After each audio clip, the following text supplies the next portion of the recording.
Yan, hello guys. So dito tayo ngayon sa bukid. Nagkataon nasira yung motor. Napakarumi na ng karburador. Oh. Tingnan nyo yung ano. Nilinis ko na nga yan ng kunti. Yan pa. Oh. So, linisan ko lang. Importante makarating sa bahay. Yan oh. Tingnan nyo yung kinakain ng makina. Napakarumi na. Maghahakot na sana kami ng ano, kahoy. May kasama pa yun doon sa taas at doon sa baba.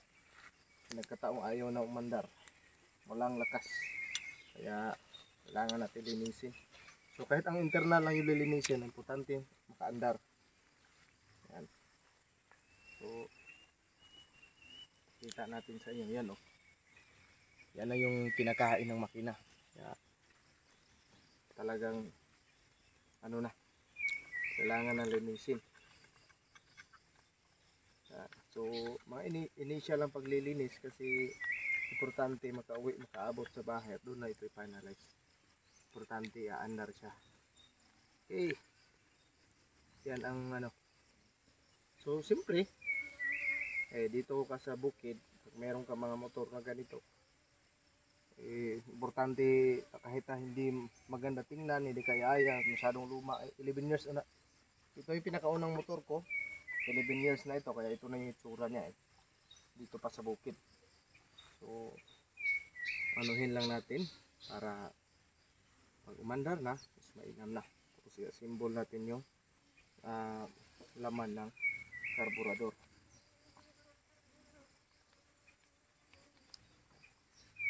So final natin ang hugasan. So ganito ang buhay bukid.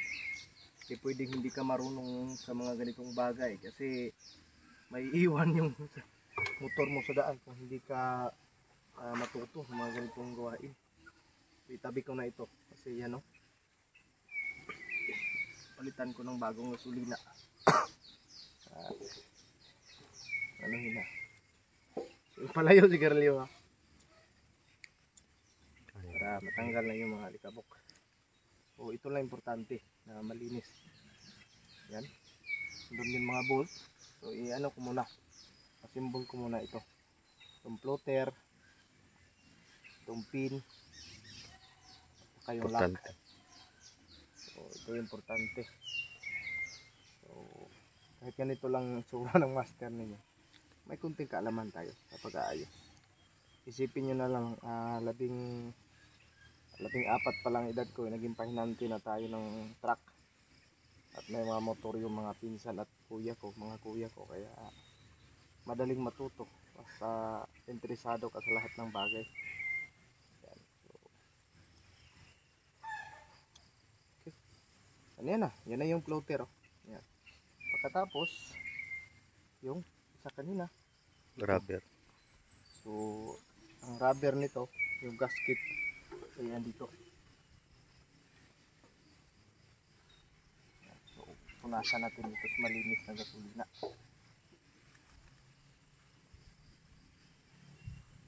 Balik. So, simple life hacks. Pag ayaw umandar, o kung yun bang parang palyado yung andar na sasakyan o yung motor mo, pinakaunang i-check mo talaga ay ang karburador kasi marahil dumi na yung kinakain niya, kaya ganyan ang nagiging resulta. Yan. Okay. Tapos kabit natin. Yan o. So ito hindi na nalilinisan yan. Importante makauwi tayo kasi hapon na at hindi pa tayo tapos. Mahirap.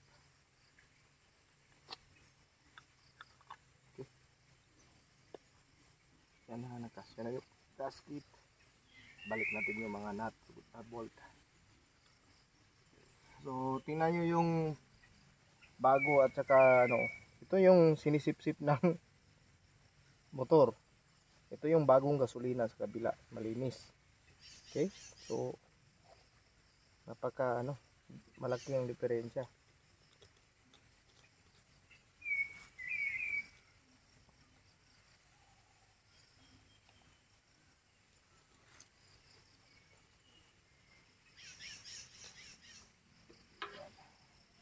Lapit na.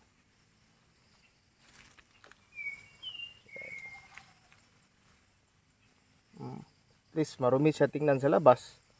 Importante malinis na yung sa ilalim. Try natin paandarin mamaya.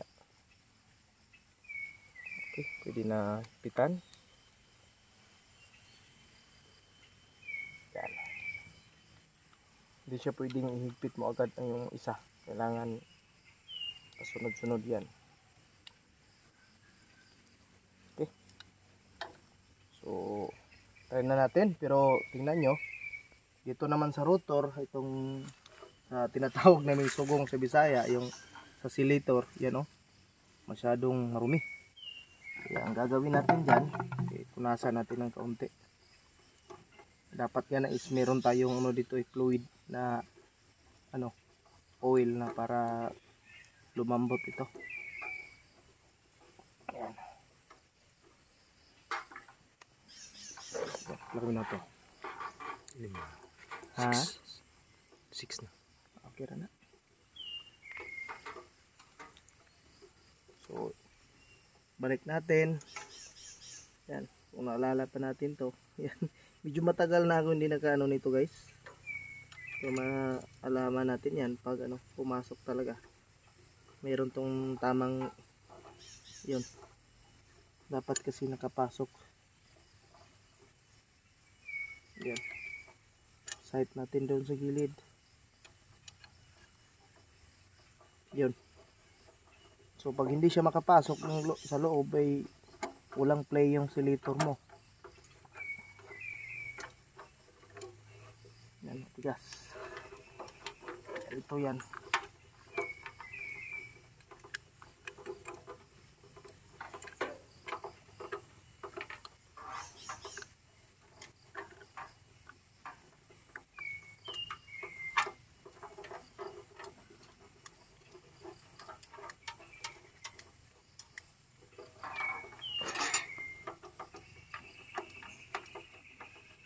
Dito yan malaman oscillator pag yan so may play, so may tendency yan tama yan. Okay, ngayon naman ikakabit natin dito, babalik na natin.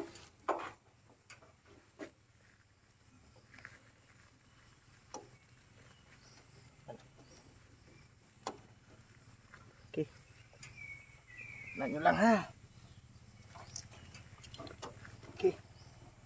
Tapos itong nut at bolt. Yeah. Yung nut.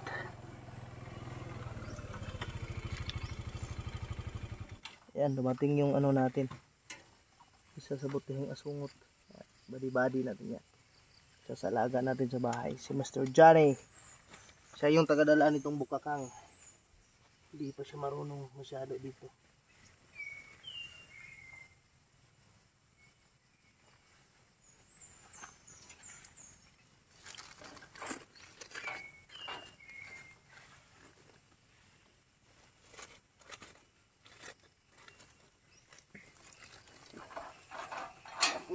Wala tayong ibang tools kasi hindi tayo nakadala. Ikabit natin yung gasolina dito. Tapos lagay yung gasolina para higpitan ko muna yung so, lagay yung gasolina dyan. Higpitan ko muna ito baka matanggal. So, wala tayong ibang tools ngayon. Yung nose pa naman nadala. Butit may star stroke. Butang na? Ikaw Putante na higpitan lang siya. Bila naman.